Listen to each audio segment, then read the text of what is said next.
Indonesia. Hai millennials. Kita jumpa lagi nih di Hai Indonesia pastinya ya. Betul banget. Berbagi cerita dan berita untuk Indonesia lebih baik. Pastinya hanya di Mata Milenial Indonesia TV ya. Matanya Indonesia. Ketemu lagi bareng dengan kita berdua, ada Aisyah Grey di sini.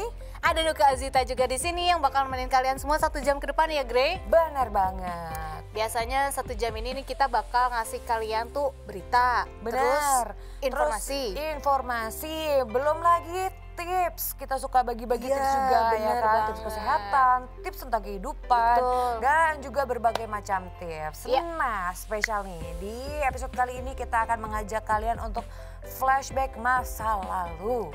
Masa lalu yang gimana nih? Masa lalu. Apakah kita akan membahas tentang mantan? Oh ya. Oh, bukan masa lalu seperti itu ya? Oh, bukan. Ini masa lalunya yang menyenangkan kok guys gitu. Yes. Karena bikin kita bisa senyum-senyum sendiri kalau inget ya. Benar. Ya Apalagi kan? kalau kita seumuran. Aku seumuran. Jadi ngerti sama yang kita omongin. Kita seumuran nih untungnya. Iya, maksudnya kalau penontonnya siapa tahu gitu ya, ada yang baru lahir tahun 2000 sih nggak tahu. Ya mungkin kalau kalian lahir 2000-an, kalau belum tahu ini makanya kita kasih tahu. Apa sih masa lalu anak-anak seumuran Nuka sama Grey nih ya kan? Yang dulu tuh hiburan kita cuman itu ya. Benar. Karena kita nggak ada hiburan lain selain sinetron. Benar. Nah, kita akan berbicara tentang sinetron masa lalu. Betul. Jadi, kalau misalkan zaman dulu semua orang itu hiburannya adalah nonton TV. Zaman sekarang nggak punya TV, nggak apa-apa. Beda dong. Ada bisa di YouTube. Benar. Terus aplikasi-aplikasi sekarang udah banyak banget ya. Kalau dulu tuh kita ketinggalan 1 episode, ya udah. Ya, udah selesai. Nggak ada lagi tuh kita bisa lihat Paling bisa ulangannya. nanya sama tetangga. Iya, kemarin gimana sih itu sinetron itu Nokta Merah Perkawinan? Iya, elah tua banget gak sih?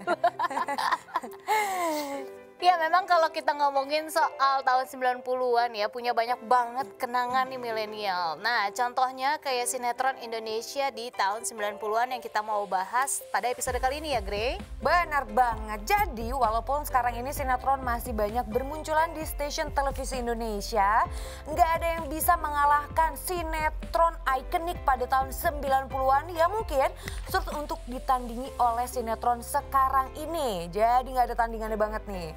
Nah, di episode kali ini waktunya kita untuk nostalgia. Nostalgia maksudnya ya. Nah, itu dia. Kita akan bernostalgia dengan memori-memori indah dengan sinetron-sinetron di tahun 90-an yang episodenya mencapai Ribuan bahlah. ribuan. Ya kan? Nah, Yang waktu itu tuh yang sampai berjilid-jilid. betul. Yang ada juga topinya. Yang ada mawarnya. Iya. Nah, ya kan? Beli nggak? Hah? Beli nggak waktu itu topinya? Topinya nggak beli, tapi tiba-tiba kalau di rumah ada, punya siapa nih? Gitu. Ada warna pink, ada warna biru. Iya benar. Iya kan? Di rumah waktu itu ada yang warna biru, nggak tahu punya siapa. Iya. Tiba-tiba ada sih. Iya, jadi dulu tuh kita tuh anak-anak 90-an ya guys ya. Hiburan kita tuh memang dulu sinetron. Sinetron di tahun 90-an itu bener-bener lagi apa ya, merajalela lah gitu. Bintangnya banget deh gitu untuk dunia hiburan ya enggak sih? Benar banget. Dan kalau misalkan sinetron zaman sekarang tuh kayaknya nggak ada yang bisa nandingin sampai ribuan episode kayak Beda itu ya, kenapa Beda ya? banget loh. Kenapa beda ya? Kalau sekarang tuh rata-rata cuman kayak ceritanya tuh ngejual kaya dan miskin. Ya. Nanti berantem merendahkan, si kaya merendahkan si miskin. Kalau dulu tuh kayak benar-benar punya ciri khas nggak sih Grey? Kayak sinetron kita spill deh satu tersanjung atau tersayang gitu ya kan. Kisah cinta anak muda tapi ya kita dapat aja gitu pesannya ya, nggak kayak sekarang. Benar, dan mengajarkan kasih gitu ya. Kayak Iya. misalkan yang ada Cecep itu. Cecep, oh, Yang tadinya jijik nggak tahu malah jadi sayang, mengajarkan cinta kasih tulus gitu ya. Encep, si Encep kan? Encep, iya bener. Terus ada, kalau Gerhana tuh udah 2000-an ya. Gerhana tuh udah 2000-an. Panji mungkin. Panji Millennium juga 2000-an ya? Tapi masih masuk Panji 90-an tuh akhir. 90-an akhir ya? Akhir Guys, ya. Panji Millennium guys. Tuh mungkin kalau kalian tahun 2000-an lahirnya tahun segitu mungkin nggak tahu ya. Tapi kalian bisa nanti kita lihat cuplikan-cuplikannya kita bakal kasih ke kalian. Tapi nggak sekarang gitu. Kita bakal bahas lebih dalam lagi ya Grey. Betul, kita akan membahas lebih dalam lagi tentunya. Makanya kalian jangan kemana-mana. Tetap di sini, sesaat lagi kita ketemu lagi. Kita balik lagi hanya di Hai Indonesia. Berbagi cerita dan berita untuk Indonesia lebih baik.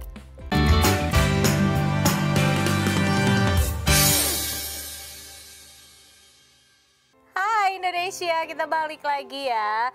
Masih di Hai Indonesia, berbagi cerita dan berita untuk Indonesia lebih baik, dan masih ditemenin sama Nuka dan juga ada Aisyah Gray di sini.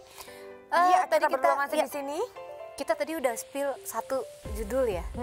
Masih banyak judul lagi, Gray. Ada apa aja yang kamu ingat? Masih banyak judul lagi. Yang aku nggak bisa lupa adalah Tuyul dan Mbak Yul. Lagunya Tuyul dan Mbak Yul. Lagunya gitu gak sih? Tuyul dan Mbak Yul. Ya kan gue tau apalagi gitu. Tuyul gitu kan. dan Mbak Yul, inilah dia. Bukan. Oh bukan ya? Salah ya? Salah. itu sih kartun ya. Pokoknya gue ingetnya gitu dong. Tuyul dan Mbak Yul. Oh, ada O-nya Iya, gitu. ada O-nya gitu ya. Gitu. Nah, Tuyul dan Mbak Yul guys. Jadi sinetron ini sendiri tuh mengisahkan seorang tuyul namanya adalah Ucil yang nggak mau melakukan tugasnya lagi sebagai seorang tuyul. Nah, nakal ya Ucil ya.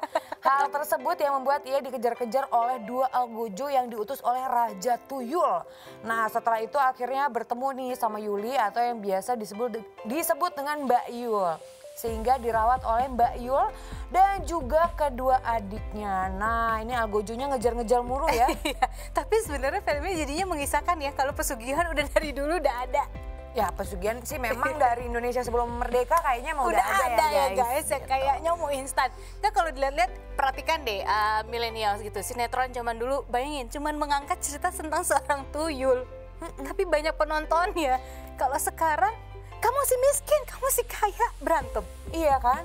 Kamu pelakor suami saya, berantem. Pokoknya dulu tetap kita miskin suguhannya kaya gini. pelakor, miskin kaya pelakor. Udah gitu aja Eh, gitu. Berwarna banget tahu anak 90-an, bayangin dong. Iya. Ini temanya tuyul doang loh. Makanya. Tuyul dan bikin soundtracknya juga bener-bener yang tuyul dan Mbak Yul. Yang nempel banget di otak gitu kan. Jadi bener-bener sesuai gitu loh. Ya. Kalau sekarang sinetronnya apa, soundtracknya lagu cinta-cintaan. Jadi anak zaman sekarang taunya ya cinta-cintaan ala-ala kayak gitu. Nggak tahu nih dulu ada yang namanya tuyul dikejar-kejar algojo gitu kali Iya ya. kan, dikejar-kejar algojo dengan celana ala pampersnya itu.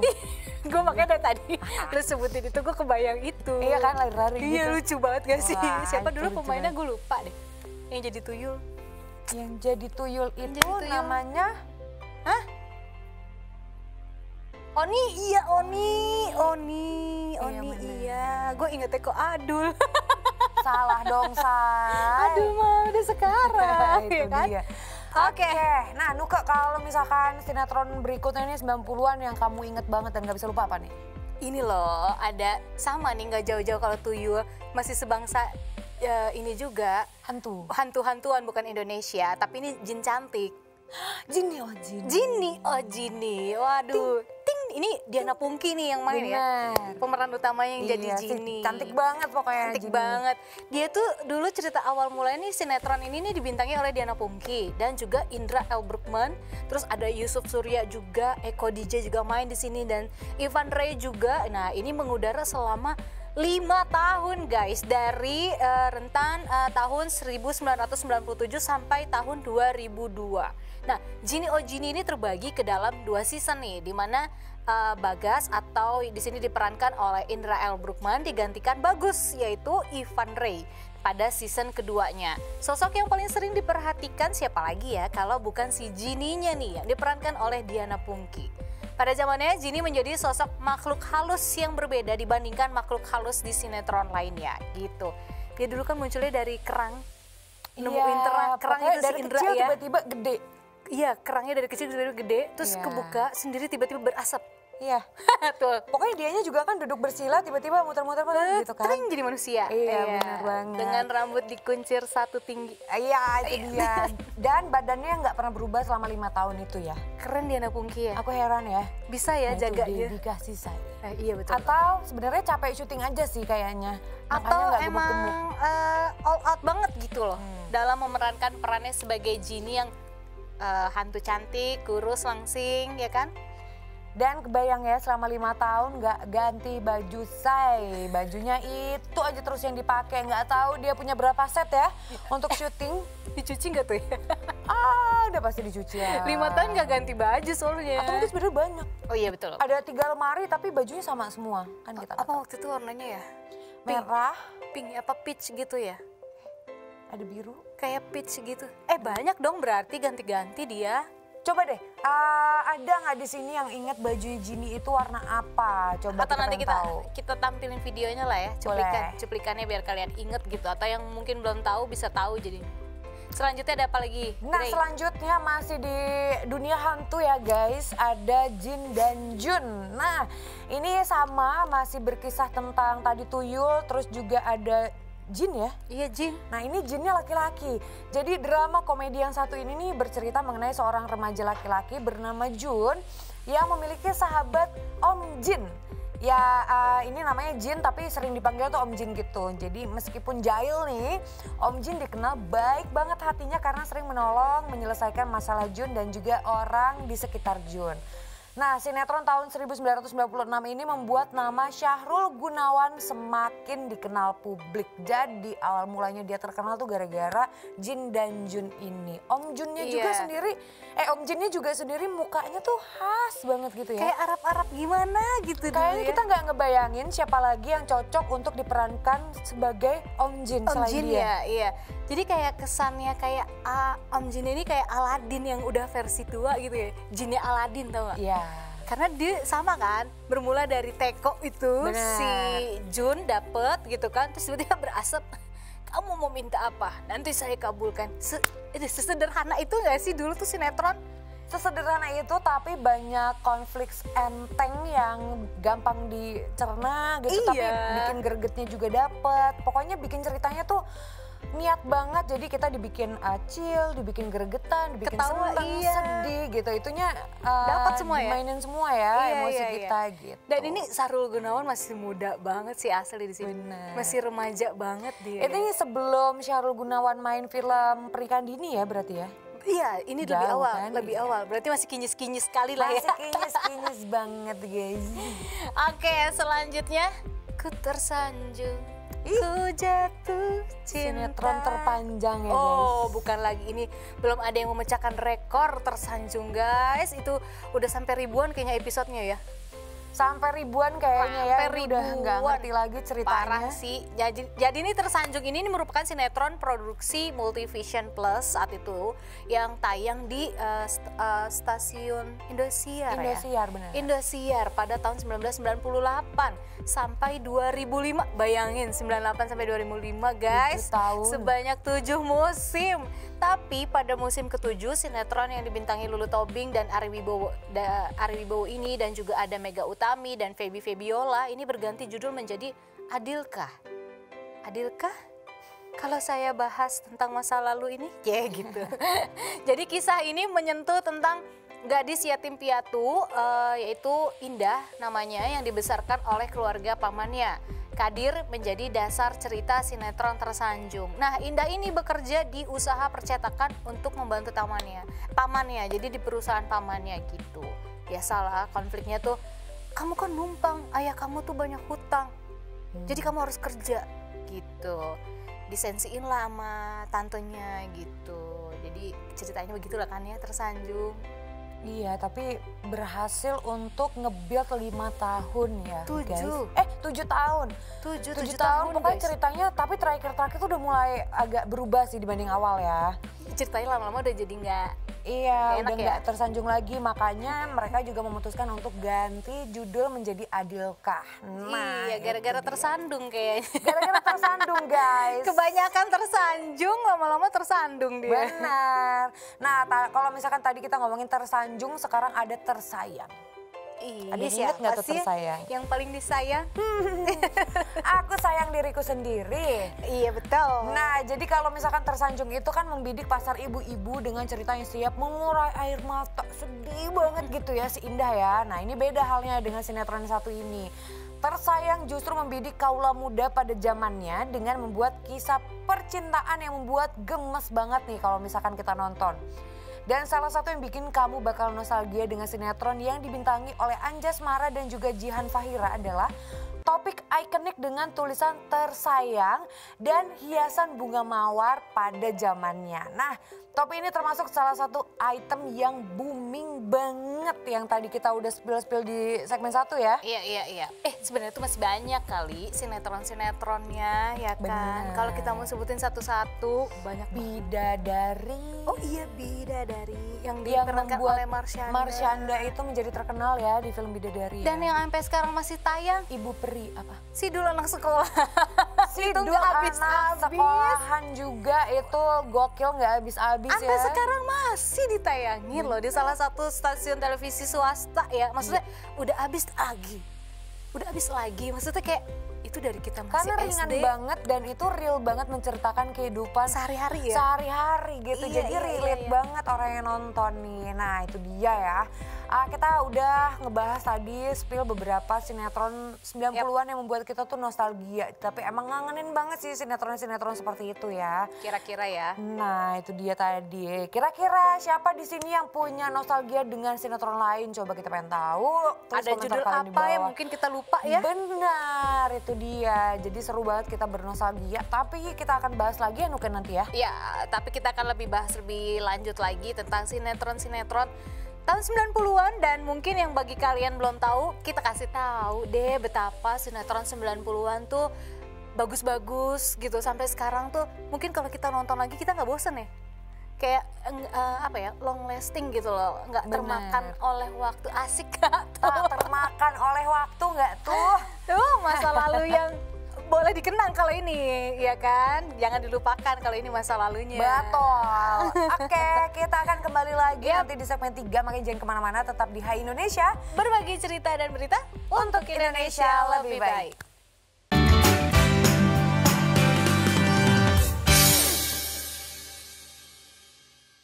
Hai Indonesia. Hai Millennials, kita kembali lagi. Terima kasih untuk kalian yang setia menanti ya. Iya betul banget nih, makasih banyak loh ya. Dan kita masih membahas soal sinetron-sinetron tahun 90-an. Kita nostalgia, ini mengenang masa lalu. Kalau ini masa lalunya bukan masa lalu yang buruk Kak. Benar ya, tadi kita udah bahas beberapa judul sinetron di tahun 90-an yang long lasting banget. Kayaknya bikin kita inget banget, bernostalgia dan bertahan hingga tahunan. Nah, ada juga yang gak mati-mati sampai sekarang nih Nuke. Yang tadi kamu udah spill tuh. Iya betul banget, ini ada sinetron Sidul Anak Sekolahan. Ini versi yang film lamanya loh ya, bukan film yang baru gitu kan. Nah sinetron ini nih mengusung tema keluarga gitu. Jadi memang menonjolkan sisi humanis dari nilai-nilai tradisional di tengah arus modernisasi. Yang tadi benar juga kata kamu Grey, relate sekali gitu dengan kehidupan kita sehari-hari gitu. Makanya sinetron ini tuh gampang banget gitu diterima oleh masyarakat. Nah pada zamannya Sidul Anak Sekolahan ini memiliki popularitas yang sangat-sangat tinggi bisa dibilang. Tidak heran ya guys kalau setiap episodenya ini banyak banget orang yang menonton kisah Sidul ini, bahkan menanti-nanti gitu kan. Dan setelah sukses dengan sinetronnya, Sidul Anak Sekolahan pun termasuk sinetron tahun 90-an yang diangkat ke layar lebar. 3 filmnya sudah tayang ya, itu ada Sidul The Movie, Sidul The Movie 2, dan Akhir Kisah Sidul. Ini baru-baru sekarang kan tayang di bioskopnya. Yang gitu. di Belanda itu ya syutingnya ya. Iya, Nah, syutingnya di Belanda gitu. Itu dia ya guys, jadi Sidul Anak Sekolahan yang kalau misalkan diulang lagi, di play lagi masih banyak yang nonton dan bisa membuat Mandra kaya banget guys. Pada zamannya. Terus ini dengan ya, mobil Hammer kuningnya, inget gak? iya betul-betul. Semua kaya deh kayaknya pemain Sidul zaman itu. Pastilah, cuman kayaknya yang kelihatan banget gitu Mentereng ya, mentereng ya. banget tuh si Mandra gitu Karena ya. warna mobilnya juga nggak biasa gitu. Benar banget. Sombong amat gitu kan. Sombong amat. Ciri khasnya Mandra gitu. Oke, dan berikutnya nih adalah sinetron Abang Ganteng ya. Abang Ganteng yang suka balap-balapan gitu. Nah ini dia catatan si Boy. Lala. Bagi penikmat film di era 90-an nih tentu bakal bernostalgia banget dengan serial yang satu ini. Nah kala itu nih serial catatan si Boy menjadi salah satu yang populer dan jadi trendsetter buat anak muda pada masanya. Nah sesuai dengan judulnya, sinetron ini menceritakan mengenai kisah kehidupan tokoh bernama Boy. Nah Ini kalau kalian telah cari deh sinetron atau filmnya gitu ya, si Boy dia punya pacar namanya sama kayak gue, Nuke. Iya, Nuke. Oh jadi lu dikasih nama Nuke karena film gue catatan nggak si tahu, Boy? jangan-jangan emak gue ngefans banget dulu itu siapa pemeran si boynya, lupa gue. Dan pemeran Nuke-nya itu Ayu Azari. Ayu Azari. Nah, gue nggak ngerti, mungkin emak gue nonton sama itu. Ayu Azari mungkin ya. Terinspirasi gitu kan. kali dia ya. Kalau aku sih ngefans sama Emon. Emon, ih Mas Boy. Emon, boy. Kesel deh Emon gitu ya. Itu nah. kamu cari nama pacarnya si boy, namanya gue, nama Nuke gue ya? Nuke. Itu mungkin emak gue terinspirasi dari situ. Mungkin ya. kalau misalkan tiba-tiba punya anak cowok dikasih namanya Boy. Enggak juga. Oh enggak juga. Emon. Atau Emon. Enggak dong. Jangan dong gitu. Ya. Oke, nah berikutnya adalah apa nih Nuke? Wah, ini legendaris sekali ya. Dulu juga ada yang mirip-mirip kayak Emon gitu. Dia mirip kayak Emon. Kepalanya botak. Ih, Tapi dia temennya sama-sama hantu. Udah bisa kayaknya aku tebak tahu belum? tuh. Kayaknya aku tahu yang di Ancol nggak sih? Iya, si Manis Jembatan Ancol guys.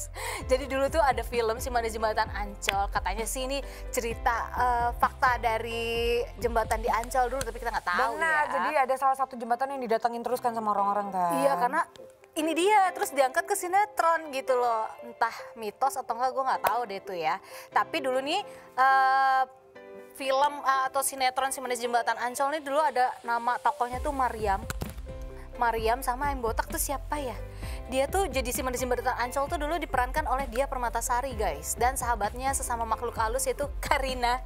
Tapi ini bukan perempuan ya, jadi jadian. Nah ini yang botak, Ozi Syaputra bukan sih? Ozi Syaputra, benar banget. Terus, nah ceritanya mereka berdua ini menyelamatkan Gilang yang diperankan oleh Ari Wibowo yang arwahnya mereka temukan saat tubuhnya sedang koma di rumah sakit karena usaha pembunuhan oleh Iwan yang diperankan oleh Diki Wahyudi. Dan melalui perjuangan yang kocak melawan sesama makhluk halus bernama Jin Volker atau Udin Labu, ya nyawa Gilang akhirnya berhasil dikembalikan ke tubuhnya dan kembali hidup normal bersama kekasihnya, yaitu Nina yang akan direbut Iwan yang tadi dia mau bunuh. Nah itu dia, jadi ceritanya sebenarnya hantu baik dan persahabatan antara hantu ternyata seru banget ya. Terus mengisahkan cinta segitiga mungkin ya gitu. Kocak Nah, ya? Kocak sih, kalau kita jadi hantu tetap temenan ya Nuka ya. Iya. Kayaknya Kita seru ketemu ya, seru ya. Nanti kita bantu-bantuin hidup orang ya. Iya, Grey, itu ada hantu baru tuh Grey gitu. Hantu baru guys, gitu. Godain yuk, godain. Ayo.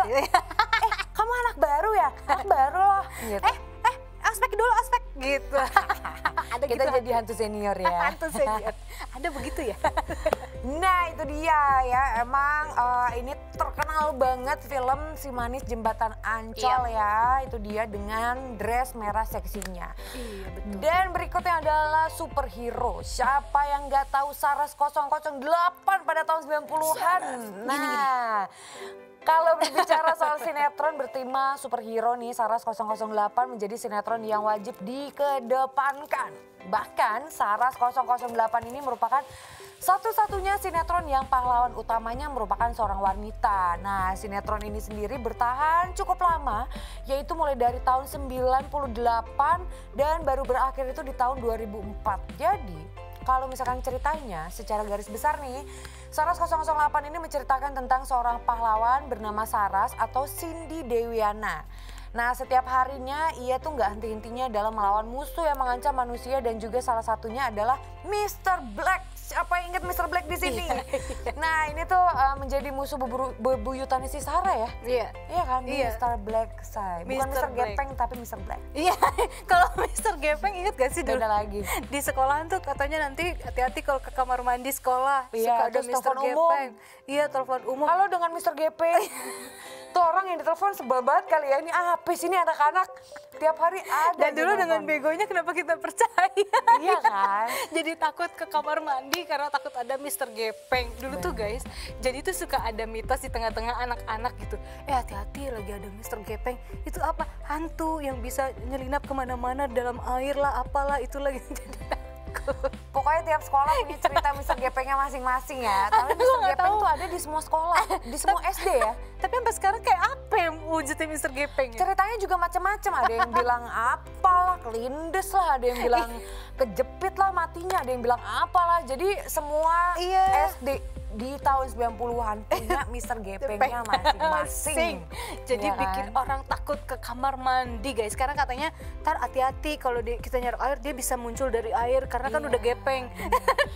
Dan gue percaya lagi Kayaknya seru nih kalau next episode kita bahas tentang hantu tahun 90-an ya. boleh ya? Nah. Iya. Ada pokoknya banyak deh selain Mr. Gepeng tuh kita masih punya lagi mitos-mitos Hantu konyol lain. kayaknya.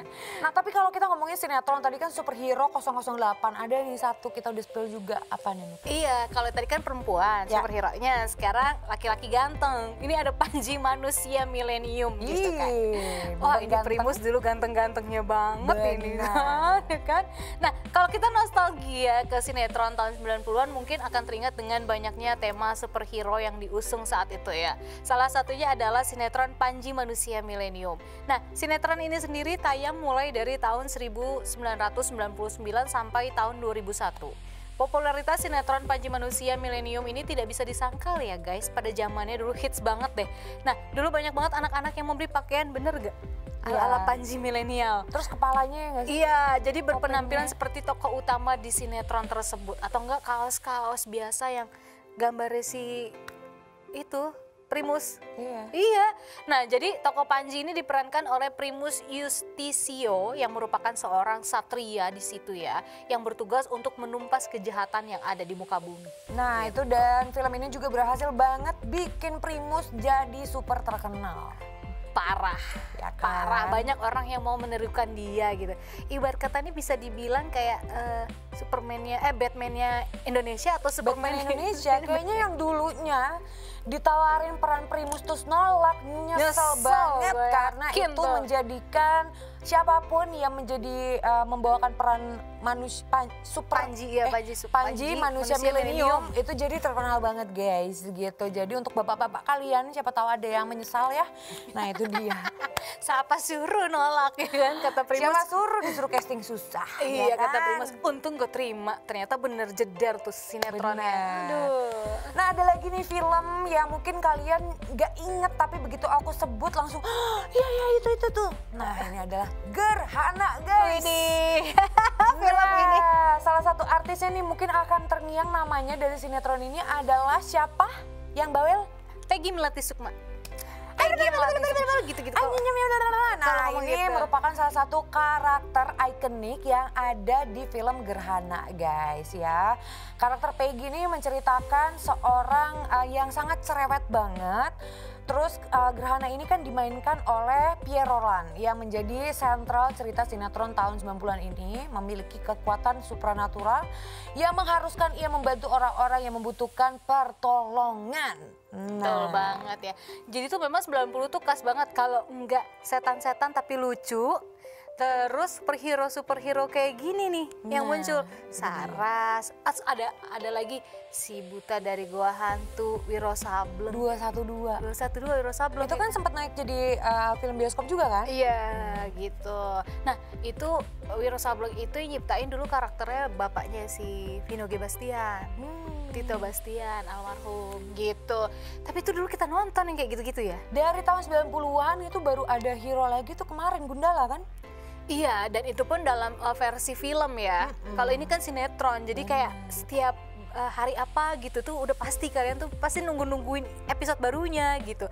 Karena ada cerita baru apa lagi ya. Jadi kita tuh dulu anak 90-an tuh nggak disuguhi cerita-cerita cinta-cintaan yang memang belum waktunya Nggak selalu cinta-cintaan. Iya, guys. jadi memang sesuai usia dulu tuh sinetronnya. Benar. Nah kalau misalkan yang masih baby-baby ya nontonnya Ibu Peri gitu kan. Kalau yang udah agak Bidadari, gede dikit mungkin superhero atau cerita hantunya. Nah kalau udah yang agak gede bolehlah nonton Tersayang, Tersanjung, terapalah itu ya. Nokta Merah Perkawinan lah atau apalah itu bagi ibu-ibu ya kan dulu.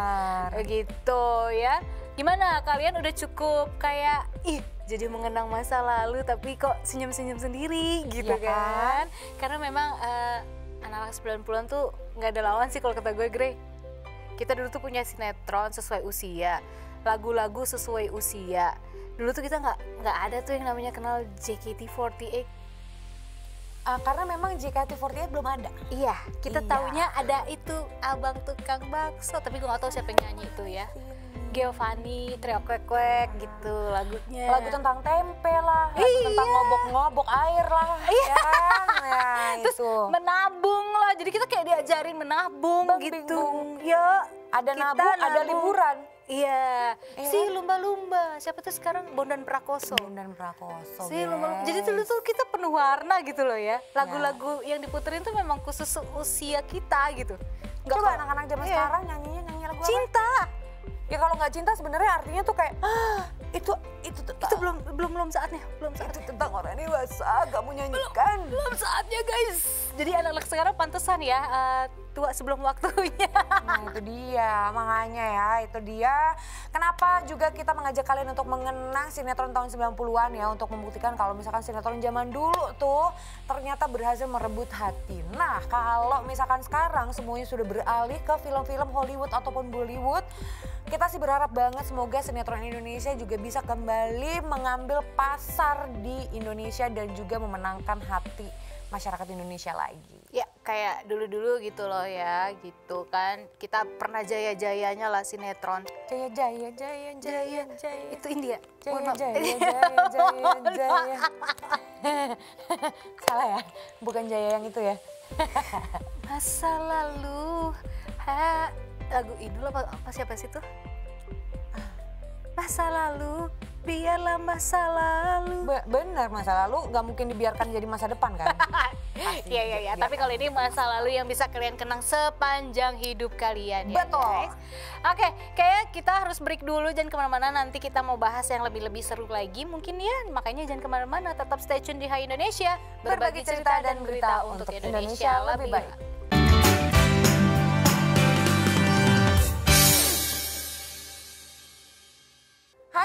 Hai millennials, kembali lagi di Hai Indonesia berbagi cerita dan berita untuk Indonesia lebih baik. Masih ada kita berdua di sini, ada Aisyah Grey di sini. Ada Nuka Azita juga di sini. Nah kita kembali lagi ya. Dan kalau misalkan tadi di segmen pertama, kedua, ketiga kita udah sebutin semua sinetron paling hype di tahun 90-an. Di segmen kali ini kita akan membahas apa nih Nuka?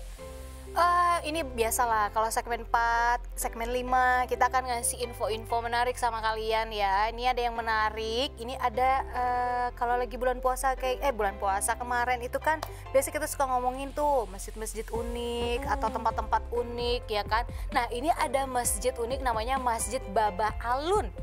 Adanya juga unik guys. Kalau biasanya masjid kan kita pinggir jalan atau apa, ini adanya di kolong tol. Daerah Jakarta Utara, tepatnya di Tol Wiyoto Wiono Papanggo, Jakarta Utara. Nah, jika baru sekali ke daerah tersebut, orang pasti akan menebak-nebak bangunan apa ya, kok adanya di kolong tol gitu.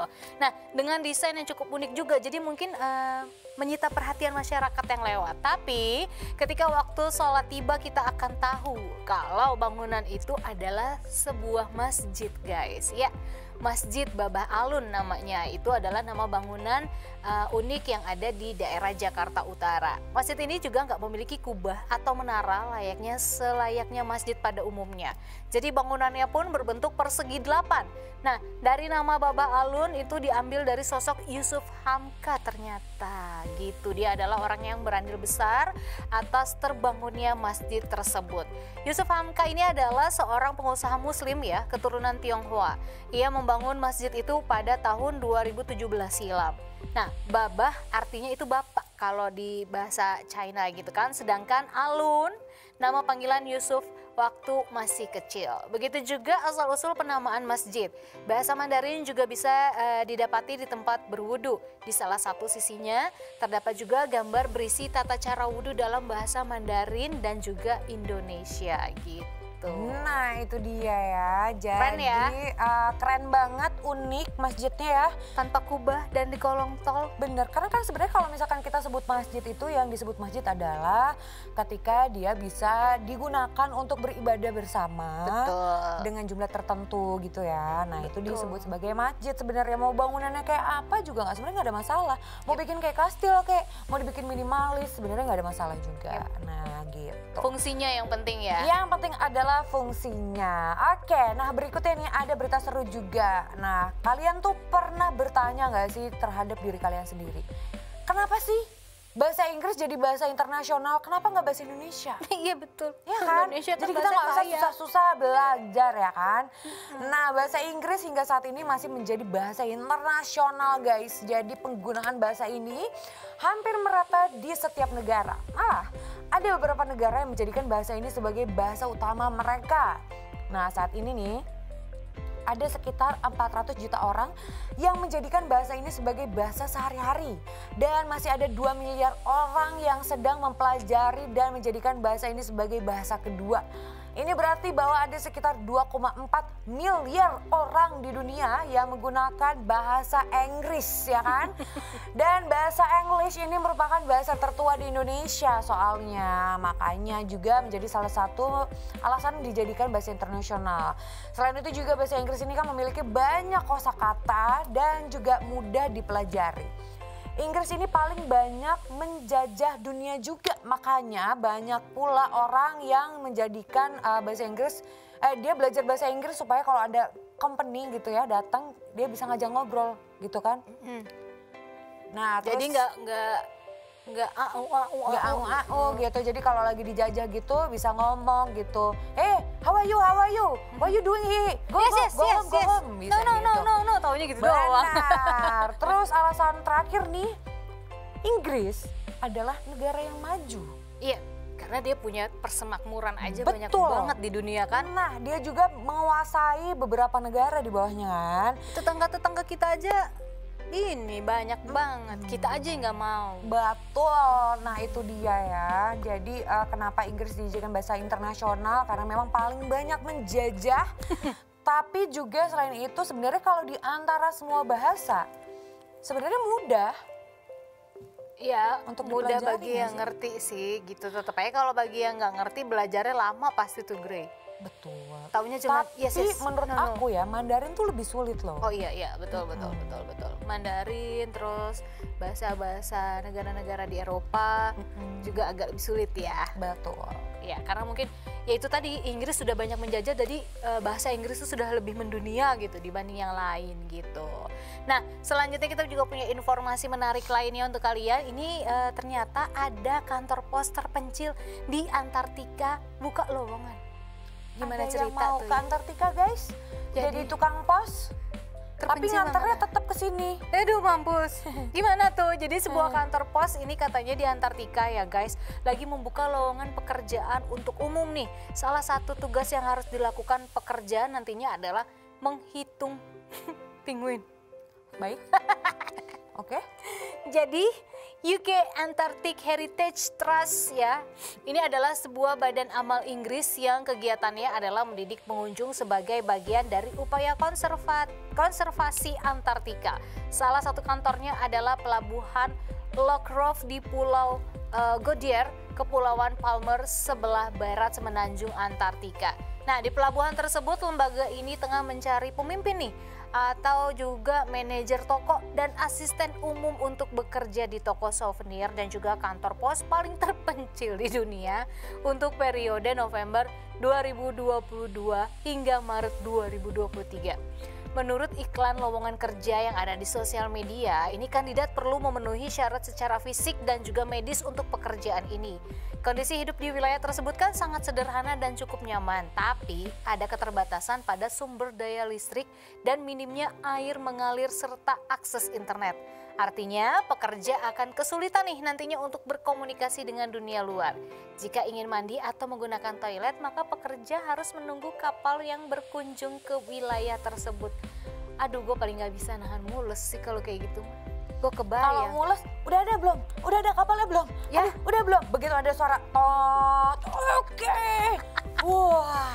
Mending gitu ya. kalau keburu gimana? Nah itu dia, Say. Bahaya guys. Ya mungkin ada yang pengen nyobain hidup di Antartika gitu ya. Antartika. Salah lagi ya, oke salah lagi guys. Daripada gajinya aku gede nggak tuh? Kan Enggak. segede-gedenya sih gue mending nggak usah lah ya di Indonesia. Sebenarnya walaupun nggak gede Nuke, pasti banyak duit kau. Mau kau pakai buat apa di Antartika? Holy Wing nggak ada di sana. Itu dia, ini yang paling utama. Toilet aja nggak ada. Nasi Padang nggak ada di Nggak sana. ada. Sedangkan gue abis makan langsung buang. Gimana cerita itu kalau nunggu kapal datang ya kan? Ya nggak setiap saat.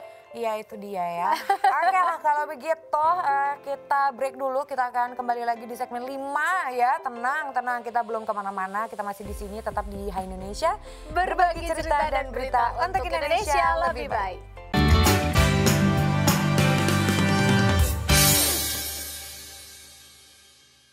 Hai Indonesia. Hai Millennials, kita ketemu balik lagi.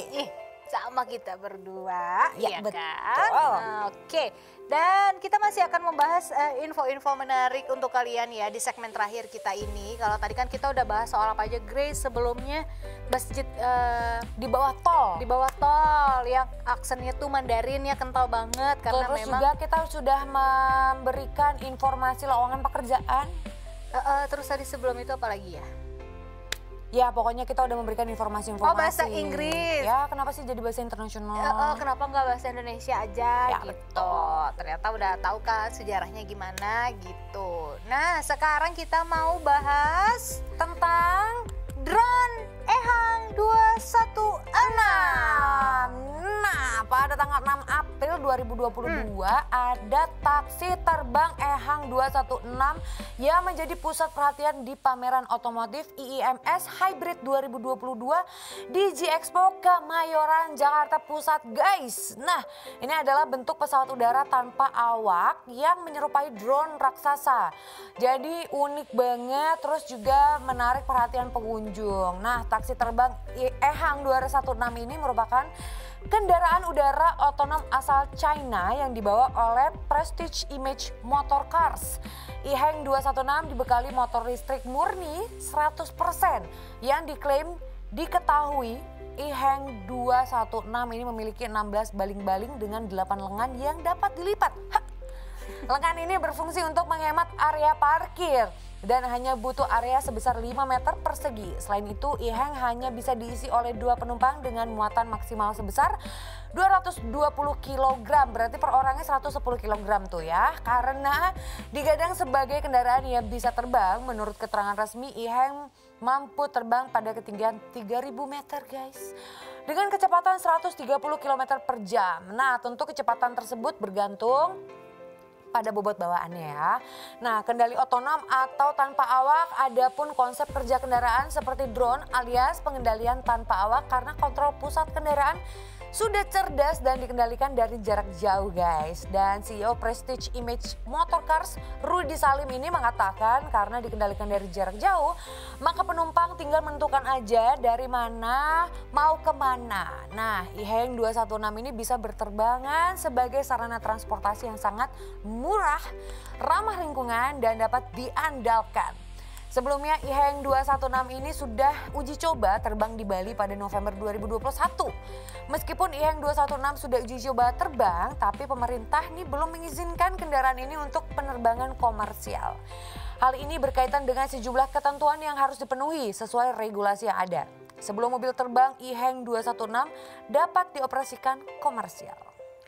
Yep, betul banget, keren banget ya. Aduh, kalau sampai udah komersial gue nggak ngebayangin sih. Iya, kita nggak pernah kena macet, say. Iya, enak say. Mau kemana? Mau ke Tebet say gitu. Dari Bekasi ke Tebet gue nggak gitu nyetir Kemana 2,5 set jam. aja mata milenials Indonesia, jalan Iya. sendiri. Jalan deh gitu, nggak ada lagi. Tuh gue dari atas akan babai itu ke daerah-daerah Duren Sawit, Basura gitu ya. Bye, gue dikit lagi sampai. Biasanya 2,5 jam. Ih banjir. Biasanya gue udah gitu kan. Aduh, oke, selanjutnya kita mau bahas tentang film The Batman. Ini mengangkat isu sosial ya. Jadi penggemar karakter superhero DC Comics pasti sudah tidak asing lagi dengan karakter Batman ya. Tokoh fiksi superhero yang berjubah kelelawar pembasmi kejahatan dari kota Gotham. Nah, sejak awal kemunculannya di Detective Comics pada tahun 1939, karakter Batman ini diciptakan oleh Bob Kane dan penulis Bill Fingers ini terus diadaptasi dan mengalami alih wahana audiovisual dari masa ke masa. Nah, setelah trilogi The Dark Knight berakhir, Batman kembali hadir dengan karakter dan nuansa cerita yang berbeda dari film The Batman di tahun 2022 yang disutradarai oleh Matt Reeves ya. Kali ini Batman alias Bruce Wayne yang diperankan Robert Pattinson ini diceritakan sebagai tokoh yang secara psikologis tidak stabil, terus melankolis dan juga gloomy, tapi di sisi lain brutal. Bisa dibayangin gak tuh? Ya melankolis, dark banget gitu ya. Tiba-tiba dia bisa langsung brutal. Nah, terdapat juga tokoh antagonis The Riders alias Edward Norton yang diperankan oleh Paul Dano. Dan sebagai tokoh antagonis dia juga memiliki daya tarik tersendiri nih dalam menjalankan misi jahatnya karena gemar membuat teka-teki yang harus dipecahkan oleh Batman. Menariknya lagi, The Riddlers ini merupakan karakter yang penting banget di dalam plot penceritaan, terutama dalam mengungkapkan kejahatan para penguasa dan wakil rakyat kota Gotham yang ternyata sangat korup namun ditutup-tutupi gitu. Nah, memang yang menjadi ciri khas dari film Batman ya, selain baju ketat hitam dan juga sayapnya, udah pasti korupsi yang terjadi di kota Gotham. Tapi agak berbeda ya memang yang diperankan Robert Pattinson ini. Dia juga bisa jadi detektif ternyata sekarang kan. Kalau kemarin-kemarin kan cuma untuk senjata, lebih detail, lebih beda lah kayaknya sama seri-seri Aku sebelumnya. pikir ya kemarin nih salah satu metode serang dari Batman bertambah, jadi gigit. Kan soalnya Robert Pattinson enggak ya? Enggak, itu di film yang sebelumnya. Oh, itu film yang lain. Iya. Tapi sebenarnya dia masih bisa keluar loh dari karakter itu. Aku pikir tadinya juga kayak gitu. Iya, aku pikir kan bakal kayak cool misterius gitu kan. Iya, karena kan karakter dia di Twilight itu benar-benar nyangkut banget gitu lah ya. Tapi memang walaupun dia sudah memerankan Batman, karakter Twilight-nya masih tetap lebih nyangkut. Iya, kita lebih kenal dengan dia di Twilight ya. Iya benar. Oke, nah berikutnya ada apa, Grey? Ada perpustakaan pusat kebudayaan Belanda yang ada di Jakarta. Oh iya. Nah, buat kalian yang penggemar buku, berkunjung ke kawasan Jakarta nggak lengkap deh rasanya kalau nggak singgah juga ke sebuah perpustakaan yang letaknya itu ada di belakang gedung Kedutaan Besar Belanda, Jalan HR Rasuna Said, Jakarta Selatan. Nah, perpustakaan Erasmus Huis adalah sebuah perpustakaan kebudayaan Belanda yang terbuka untuk umum. Literatur dan sejarah adalah kategori buku yang paling banyak terdapat di perpustakaan ini. Nah, sebagian besar koleksi buku Erasmus Huis ini juga berbahasa Belanda, Inggris, dan Indonesia. Saat ini Erasmus Huis ini memiliki jumlah total koleksi buku mencapai 15.000 buku. Wow, ini bagi yang gemar membaca kayaknya boleh sih ya kita sambangi ke sana karena mungkin kita bisa belajar lebih banyak lagi tentang sejarah. Zaman dulu kan, gimana pun ya Belanda pernah menjajah Indonesia ya guys, lama banget guys, ratusan tahun. Iya, bayangin bagaimana sejarah kita sama Belanda mau tidak mau memang pasti saling bersangkutan. Nah, apalagi kalau misalkan sekarang ya, walaupun bukunya pakai bahasa Belanda kek, pakai bahasa apa kek, kecuali bahasa gaul ya, kamu tetap bisa baca menggunakan aplikasi kan zaman sekarang. Tinggal di scan aja udah langsung ada tuh artinya. Oh iya, langsung ya translate ya. Iya benar. Gitu. Jadi nggak perlu takut ya, untuk kalian yang hobi banget untuk mencari tahu tentang sejarah, kayaknya wajib banget untuk datang ke sana. Wah. Iya, mungkin bisa menjadi salah satu pilihan kalau kalian bosan nge-mall, ya kan. Mendingan kita belajar sejarah, dapat wawasan lah habis itu. Ataupun mulai merasa pikun, nah tanda-tandanya kalian harus mulai belajar ya, mengasah otak kalian. Wah, episode kali ini kita udah bahas banyak banget ya Nuka ya. Banyak dong, dari tadi kita udah nostalgia bareng mengenang masa lalu yang manis dan indah, yaitu tentang sinetron-sinetron tahun 90-an. Ada banyak banget, sebenarnya masih banyak ya sinetron yang nggak kita sebut. Masih banyak sebenarnya yang kita nggak sebut ya, tapi kalau misalkan kita sebutin semuanya nggak selesai-selesai nih guys, 3 jam kita di sini ya. Nggak habis-habis gitu kan. Terus tadi kita juga udah bahas tentang masjid di Jakarta Utara yang unik karena aksennya Mandarin. Ada tulisan wudunya tadi ya? Iya, ada bahasa Mandarin dan juga Indonesia. Dan yang bikin unik juga itu karena lokasinya di bawah kolong tol. Di bawah kolong tol guys. Iya, jadi dan tanpa ada kubah. Tapi itu adalah sebuah masjid ternyata yang memang sengaja dibangun di situ untuk orang-orang sekitar bisa sholat kalau sudah waktunya gitu. Dan juga tentunya berbagai informasi yang sudah kita sampaikan untuk kalian ya. Tentunya setiap kali kita ada di sini kalian nggak boleh ketinggalan karena kalian akan ketinggalan informasi yang wajib kalian tahu tentunya.